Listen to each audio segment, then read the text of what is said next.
उसने हमारे यहाँ आने से लेकर बेहोश होने तक की सारी तफसीलात बता दी। और इसका मतलब है कि जूलिया हमारे पीछे 11:30 क्लब में गई है। वेरी बैड, फिर तो वो यकीनन शदीद खतरे में होगी। मादाम बायर जब वहाँ पहुँचेगी तो वहाँ लाशें देखकर यकीनन पागल हो जाएगी। इमरान ने तेज़ लहजे में कहा। उसके साथ ही उसका हाथ बिजली की सी तेज़ी से घूमा और दूसरे लम्हे उस आदमी की कनपट्टी पर एक ज़ोरदार पटाखा छूटा और वो आदमी एक बार फिर चीखता हुआ उस दूसरे पहलू के बल नीचे गिरा, जबकि इमरान उसे ज़रब लगाकर बिजली की सी तेज़ी से दरवाजे से बाहर निकलाया। जाहिर है तनवीर उसके पीछे ही था। जल्दी करो, बाकी साथियों को बुलाओ, अब हमें हेलीकॉप्टर पर 11:30 क्लब जाना होगा, इमरान ने कहा और तनवीर सफदर और टाइगर को बुलाने के लिए दौड़ पड़ा। थोड़ी देर बाद वो सब उस खसूसी हेलीकॉप्टर पर बैठे एक बार फिर 11:30 क्लब की तरफ उड़े चले जा रहे थे। लेकिन इस बार इमरान रानसन को वहाँ छोड़ आया ताकि अगर जूलिया वगैरह उनकी मौजूदगी में यहाँ पहुँच जाएं तो रानसन उन्हें वहीं रोक सके और उसके साथ साथ वो हाक हाउस की हिफाजत भी कर सके ताकि बायर और उसके साथी उस पर दोबारा कब्जा ना कर सके। पायलट सीट पर टाइगर था और इमरान साइड सीट पर था, जबकि सफदर और तनवीर वहाँ डॉक्टर हिदायतुल्लाह उकबी सीटों पर थे। इमरान ने डॉक्टर हिदायतुल्लाह को इसलिए साथ रखा था कि अगर वो जूलिया की तरह डॉक्टर हिदायतुल्लाह को अपने से लायदा रखकर कोई भी रिस्क ना लेना चाहता था। डॉक्टर हिदायतुल्लाह खामोश बैठे थे। वो होश में तो ज़रूर थे, लेकिन उनका अंदाज बता रहा था कि उन्हें किसी दवा के इंजेक्शन लगाए जाते रहे हैं जिनकी वजह से उनका जहन काफ़ी सुस्त हो गया है।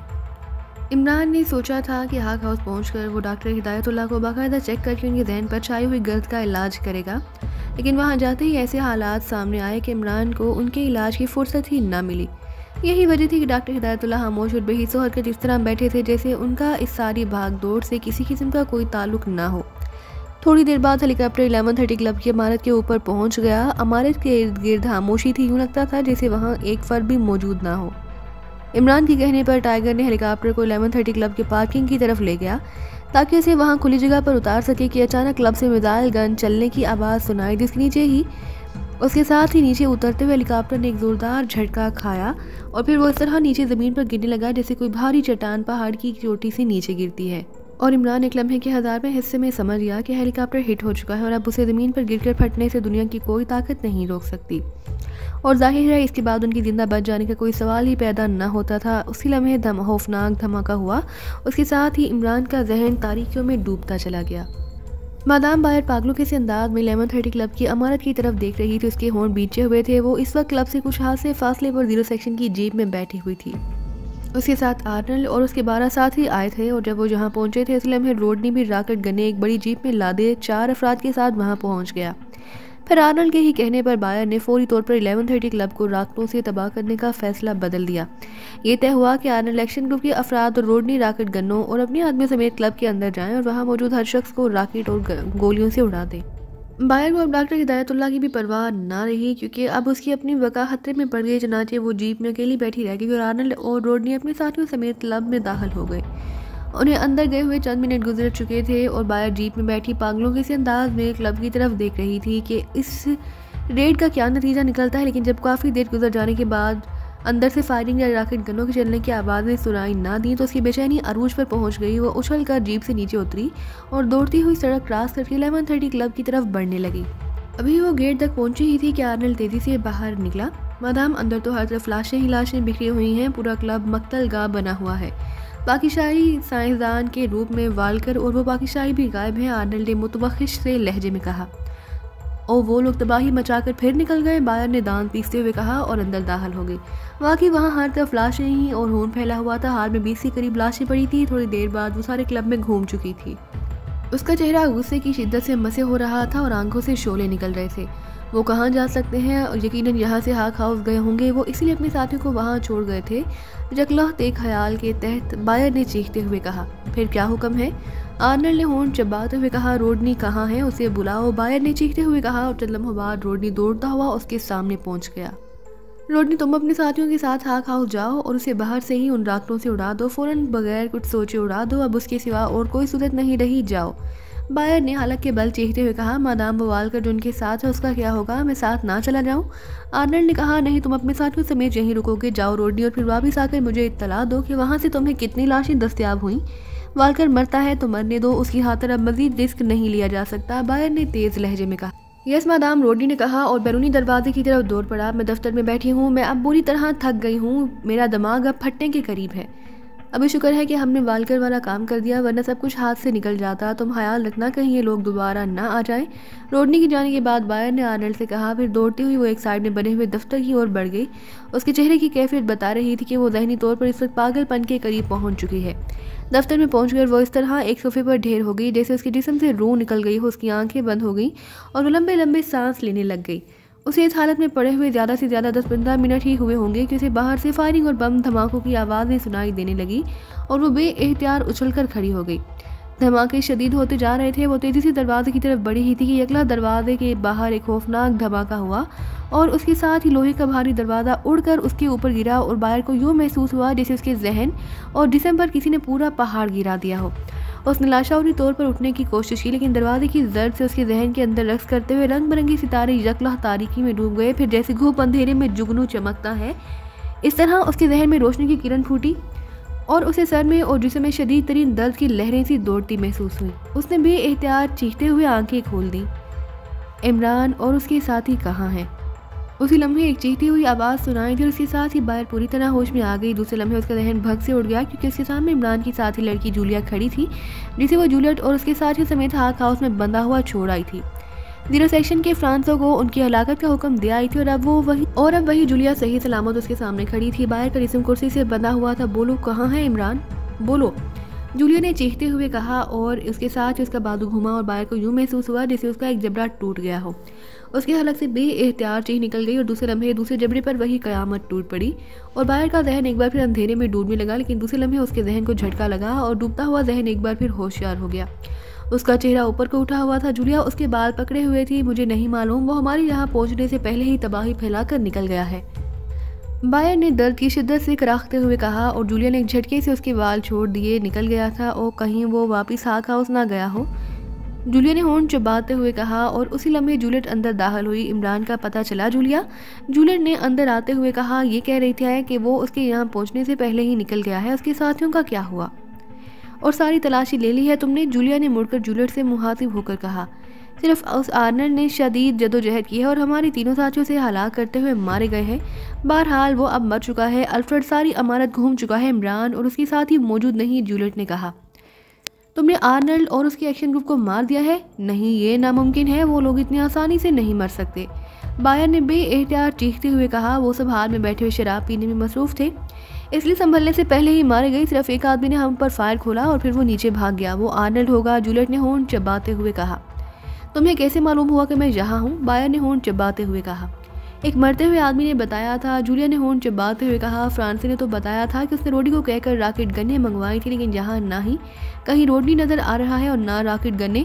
अचानक जूलियट ने कहा तो जूलिया भी चौंक पड़ी। कहाँ है वो? जूलिया ने एक बार फिर फायर के बाल पकड़कर झटका देते हुए कहा।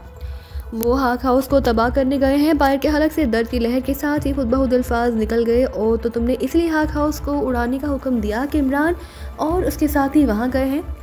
मैं तुम्हें गोली से उड़ा दूंगी, जूलिया ने हलक के बल चीखते हुए कहा और उसके साथ इसने हाथ में पकड़ा हुआ रिवॉल्वर बायर की तरफ किया।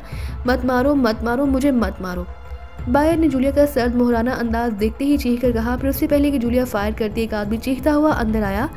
हेलीकॉप्टर ऊपर अमानत पर हेलीकॉप्टर मंडला रहा है, उस आदमी ने अंदर दाखिल होते हुए चीख कर कहा और जूलिया और जूलियट तेजी से मुड़ी और दौड़ते हुए कमरे के टूटे हुए दरवाजे से बाहर निकल गईं। जूलिया और जूलियट दोनों के बाहर जाते ही बायर ने बेएहतियात एक तवील सांस लिया। वो जूलिया के हाथों बाल बाल बची थी क्योंकि उसे पूरी तरह ये एहसास हो गया कि अगर वो आदमी अचानक अंदर आकर ना चीखता तो अब तक वो जूलिया के हाथों मौत के घाट उतर चुकी होती। अब मुझे यहाँ से निकलना चाहिए वरना ये मुझे मार डालेगी, बायर ने होंठ चबाते हुए कहा। फिर उसने अपने आप को रस्सियों की गिरफ्त से आज़ाद करने के लिए जिस्म को ज़ोर ज़ोर से झटके देने शुरू कर दिए, लेकिन रस्सियाँ इतनी मजबूती से बनी हुई थी मगर उस वक्त तो बायर की जान पर बनी थी, इसलिए वो मुसलसल ज़ोर ज़ोर से अपने आप को झटके देती रही। फिर एक ज़ोरदार झटके की वजह से अचानक कुर्सी का तवाज़ुन बिगड़ गया और बायर चीखती हुई पुश्त के बल कुर्सी समेत पीछे फर्श पर गिरी। उसी लम्हे एक कड़ाका सा हुआ और उसके साथ उसे एहसास हुआ कि उसकी जिस्म के गिर्द बंधी हुई रस्सियाँ ढीली पड़ गई हैं। अचानक धमाके से नीचे गिरने की वजह से उसका जहन एक लम्हे के लिए सुन्न हो गया, लेकिन रस्सियाँ ढीली पड़ने के एहसास के साथ ही उसका जहन जाग उठा और उसी लम्हे उसे दूर से पहले मशीन गन चलने और फिर एक खौफनाक धमाके की आवाज़ सुनाई दी। इस हालत में होने के बावजूद वो समझ गई कि यह खौफनाक धमाका यकीनन उसी हेलीकॉप्टर के नीचे गिरने का हुआ जिसके बारे में अंदर आने वाले आदमी ने बताया था। कुर्सी की पोस्ट नीचे गिरने की वजह से टूट गई थी और उसकी वजह से रस्सियाँ ढीली पड़ गई थी। उसने अपने जिस्म को झटका दिया तो रस्सियाँ और ज़्यादा ढीली पड़ गईं। बायर ने जल्दी से अपने जिस्म को नीचे की तरफ घसीटना शुरू कर दिया। चंद लम्हों बाद बायर के दोनों बाजू रस्सियों की गिरफ्त से आज़ाद हो चुकी थी और बाजू आज़ाद होती उसके लिए रस्सियों से मुकम्मल तौर पर छुटकारा हासिल कर लेना कोई मुश्किल बात ना थी। और फिर थोड़ी सी जद्दोजहद के बाद वो रस्सियों की गिरफ्त से मुकम्मल तौर पर आज़ाद हो चुकी थी। चुनांचे रस्सियों से आज़ाद होते ही वो उछलकर खड़ी हुई और बेतहाशा दौड़ती हुई टूटे हुए दरवाजे की तरफ बढ़ने की बजाय अंदरूनी दरवाजे की तरफ बढ़ गई। ये दरवाज़ा एक खुफिया रास्ते का था और अब वो जल्द से जल्द इस क्लब की इमारत से निकल जाना चाहती थी ताकि अपने किसी अड्डे पर पहुँच वो पूरी तरह महफूज हो सके, उस जूलियट और उसके साथियों के खिलाफ कोई भी कार्रवाई कर सके। और थोड़ी देर बाद वो क्लब से कुछ दूर एक खुले इलाके में पहुंचकर बेतहाशा दौड़ती हुई बड़ी चली जा रही थी ताकि सड़क पर पहुंचकर कोई सवारी हासिल कर सके। और अभी वो सड़क पर पहुंची ही थी कि उसे दूर से 0 सेक्शन की एक बड़ी जीप अपनी तरफ आती दिखाई दी। बायर ने उसे रोकने के लिए सड़क के दरमियान पहुंचकर जोर जोर से हाथ हिलाने शुरू कर दिए और जीप के टायर चीख उठे। दूसरे लम्हे जीप उसके करीब पहुंचकर रुक चुकी और उसके साथ ही बायर को यूं महसूस हुआ जैसे उसका चलता हुआ सांस यकलख्त रुक गया हो, क्योंकि जीप की साइड सीट पर जैकब बैठा था। वही जैकब जिसे वो 0 सेक्शन की इमारत तबाह करके मुर्दा समझ बैठी थी। और दूसरे लम्हे उसके जहन ने उसका साथ छोड़ दिया और वो लहराती हुई वहीं सड़क पर ही गिर गई। इमारत के ऊपर मंडलाता हुआ हेलीकॉप्टर अब तेजी से पार्किंग की तरफ बढ़ रहा था। उसका अंदाज बता रहा था कि वो पार्किंग में उतरना चाहता है और जूलिया ने बिजली की सी तेजी से साथ खड़े हुए अल्फ्रेड के हाथ से मिसाइल गन झिपटी। दूसरे लम्हे मिसाइल गन के मसूस धमाकों के साथ ही मिसाइल गन की नाल से निकलने वाला मिसाइल पार्किंग में उतरते हुए हेलीकॉप्टर के इंतहाई तेज रफ्तारी से चलते हुए पंखे के रॉड यानी रोटर से टकराए और उसके साथ ही हेलीकॉप्टर तेजी से घूमता हुआ पंखा उड़कर कहीं दूर जा गिरा और हेलीकॉप्टर किसी भारी चट्टान की तरह यकलख्त जमीन पर गिरता चला गया। कमाल है, इस कदर शानदार निशाना के रोड पर ही उड़ा दिया। जूलियट के मुंह से बेएहतियात निकला और उसी लम्हे हेलीकॉप्टर एक जोरदार धमाके से पार्किंग के फर्श से टकरा कर एक बार फिर उछला और फिर उलट कर एक साइड पर जा गिरा। और जूलिया मिसाइल गन संभाले इमारत से निकलकर तेजी से हेलीकॉप्टर की तरफ भाग बढ़ी ताकि अगर हेलीकॉप्टर से कोई जिंदा निकल आए तो उसे हलाक किया जा सके। लेकिन हेलीकॉप्टर के करीब पहुंचते ही वो बेएहतियात चीख पड़ी क्योंकि उसने एक तरफ घटरी बने पड़े हुए टाइगर को पहचान लिया। ये तो इमरान और उसके साथी हैं, जूलिया ने वहशतज़दा अंदाज में चीखते हुए कहा और मिसाइल गन एक तरफ फेंक कर वो बिजली की सी तेजी से हेलीकॉप्टर की तरफ बढ़ गई क्योंकि उसे खतरा था कि किसी भी लम्हे पेट्रोल टैंक फटने से पूरा हेलीकॉप्टर उड़ सकता है। जूलियट और अल्फ्रेड भी जूलिया के पीछे हेलीकॉप्टर की तरफ दौड़े चले आ रहे थे। इमरान का नाम सुनते ही बेएहतियात उछले और दूसरे लम्हे वो पहले से भी ज़्यादा रफ्तार से दौड़ते हुए हेलीकॉप्टर की तरफ आए। हेलीकॉप्टर के अंदर 4 अफराद एक दूसरे के ऊपर तले गिरे हुए थे और उनमें से 2 में हरकत थी।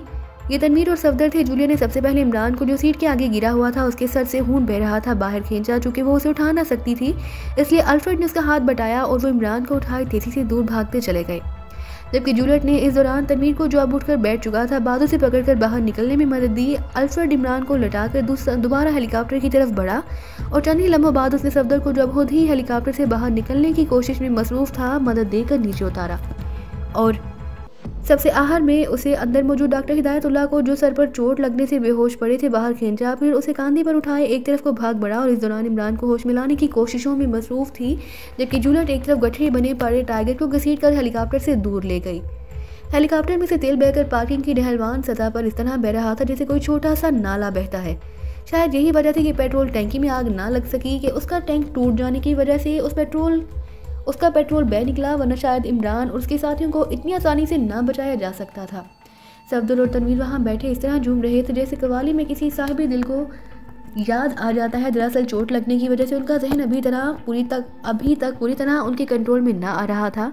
जूलियट ने, टाइगर और अल्फ्रेड ने डॉक्टर हिदायतुल्लाह को होश में लाने की कोशिशें शुरू कर दी और चंद लम्हों बाद ही एक एक करके वो तीनों होश में आ गए।